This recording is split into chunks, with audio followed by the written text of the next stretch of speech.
আসসালামু আলাইকুম ওয়া রাহমাতুল্লাহি ওয়া বারাকাতুহু। প্রিয় আখিরে নবীর উম্মত, ইসলাম নতুন একটি ভিডিও নিয়ে আজ এই ভিডিওতে বলবো মোহাম্মদ কাসিমুর রহমানের স্বপ্নে প্লেন থেকে প্যারাশুট। তাহলে চলুন দেখা যাক মোহাম্মদ কাসিমুর রহমানের স্বপ্নগুলো। এবং আগে একটা কথা বলবো, সেটা হলো মোহাম্মদ কাসিমের স্বপ্নের ভিতর বিশেষ বার্তা পেলাম।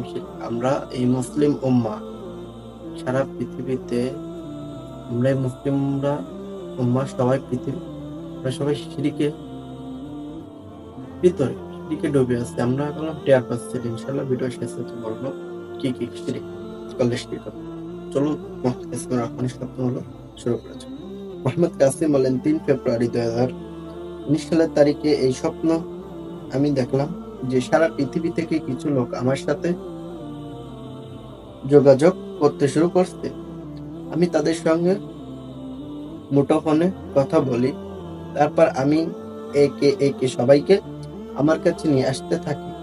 আফ্রিকা, ইউরোপ এবং অন্য সব জায়গা থেকে আমাকে আনতে হবে। এই কাজের জন্য আমার একটি বিশেষ বিমান রয়েছে। তারপর কিছু ছোট্ট এই কার্যকলাপ সম্পর্কে জানতে পারি। এই বিমান থেকে লাভ দেওয়ার জন্য আমার একটি বিশেষ প্যারাশুট রয়েছে। তারপর আমি বিমানটিকে আকাশ থেকে পড়ার সময় ধরে রাখার চেষ্টা করছিলাম। এর মানে হলো আমি এই বিমানটিকে রক্ষা করার জন্য যথাসাধ্য চেষ্টা করছিলাম। বিমানটি যখন উড়ছিল তখন মনে হচ্ছিল এটি ঠিকমতো কাজ করছে না এবং বিমানটি মাটির দিকে পড়তে শুরু করে। তারপর আমি প্লেনটিকে অটো পাইলটে রাখি এবং আমি প্যারাশুট দিয়ে প্লেন থেকে লাফ দিই। এটি একটি বড় বিল্ডিং এর অবতরণ করি। তারপর তারা বিমানটিকে ধ্বংস করে দিল, কিন্তু আল্লাহর রহমতে আমি মুক্তি পাই আর আমি সব লোকেদেরকে জড়ো করার সফল হই। আলহামদুলিল্লাহ। স্বপ্নে করি দেখুন, মোহাম্মদ কাসিমের স্বপ্নের ভিতর বিশেষ বার্তা শিরক আল্লাহ তাআলা সূরাতুল আনাম 13 নম্বর আয়াতে বলেন, ইন্না শিরকা লাযুলমুন আযীম, নিশ্চয় শিরক সবচেয়ে বড় জুলুম। দেখুন, আল্লাহ কালাম কোরআনের ভিতর ডাইরেক্ট বলে দিয়েছেন শিরক সবচেয়ে বড় জুলুম। কিন্তু আমরা ভাবি সবচেয়ে বড় জুলুম যে মারামারি করা, যে পাবে, আমরা বলি এই সমস্ত সব বড় জুলুম। কিন্তু না, সবচেয়ে বড় জুলুম হচ্ছে শিরক। শিরককে আল্লাহর সাথে শরীক করা। আপনি যত যাই করেন না কেন, শিরক করা সবচেয়ে বড় জুলুম। আগে শিরক থেকে বাঁচতে হবে। আমি আপনি সবাই শিরক থেকে বাঁচার চেষ্টা করবো। এবং বিশেষভাবে মোহাম্মদ কাসিমের স্বপ্ন করলাম কোনো সাধারণ মানুষের নেই, এটা আমার আল্লাহ সুবহানাহু ওয়া তাআলার পক্ষ থেকে। মোহাম্মদ কাসিমের স্বপ্নগুলো পড়বো এবং আমরা শিরক থেকে বাঁচার চেষ্টা করবো। তাহলে শুরু করা যাক। শিরক কি?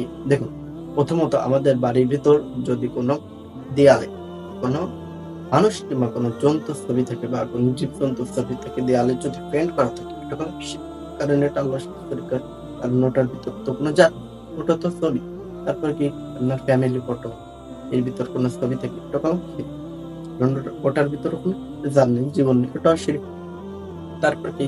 তারপর হলো আপনার যে ডিজিটাল শিরক, প্রোফাইল পিকচার, আপনার ফেসবুকে যে প্রোফাইল পিকচারটা থাকে, তারপরে যদি আপনার ছবি থাকে বা আপনার জীবজন্তুর ছবি থাকে, এটা বললাম শিরক। কারণ ওটার ভিতরে কোনো জান নেই, জীবন নেই।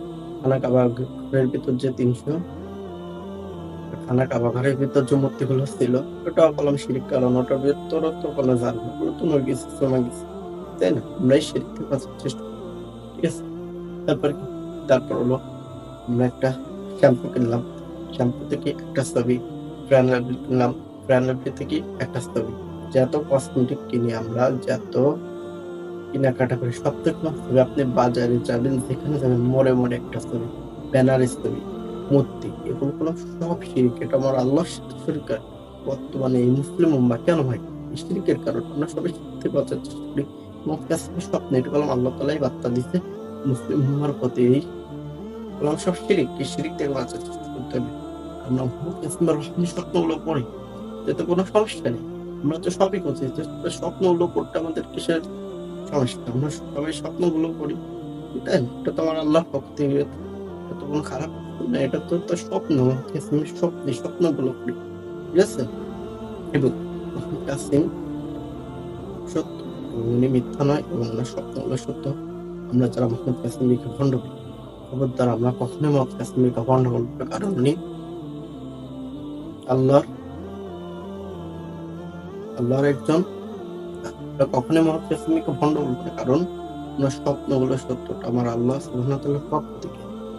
মোহাম্মদ কাসেম বলেন, আমি কখনোই নিজেকে ইমাম মাহদী দাবি করি। কিছু কিছু লোক বলতেছে মোহাম্মদ কাসেম নিজেকে ইমাম মাহদী দাবি করে, মোহাম্মদ কাসেম ভণ্ড। দেখুন, মোহাম্মদ কাসেম কিন্তু কখনোই নিজেকে ইমাম মাহদী দাবি করে। মোহাম্মদ কাসেম বলেন, আমি ইমাম মাহদী নই, তোমরা আমাকে ইমাম মাহদী কেন বলতেছো? আমি তো ইমাম মাহদী নই, আমি একজন সাধারণ মানুষ। আল্লাহ এবং মুহাম্মদ সাল্লাল্লাহু আলাইহি সাল্লাম আমাকে যা বলতেছে আমি তাই তাই লোকেদের মাঝে শেয়ার করতেছি। মোহাম্মদ কাসেমের স্বপ্ন, যে ড্রিমস, এই স্বপ্নগুলো সত্য। আমরা মোহাম্মদ কাসেমের স্বপ্নগুলো বলবো আর স্বপ্নগুলো প্রচার, ঠিক আছে? আর আমরা সবাই শিরক থেকে বাঁচার চেষ্টা করবো। দেখুন, শিরক কালাম একটা মারাত্মক জুলুম, কারণ এটা আমার আল্লাহর সাথে শরীক করে। আপনি নামাজ পড়েন, যতই যাই করেন না কেন, শিরক যদি করেন ভাই, শিরক কালাম একটি মারাত্মক জুলুম। প্রিয় আখিরি নবীর উম্মত, আসসালামু আলাইকুম ওয়া রাহমাতুল্লাহি ওয়া বারাকাতুহু।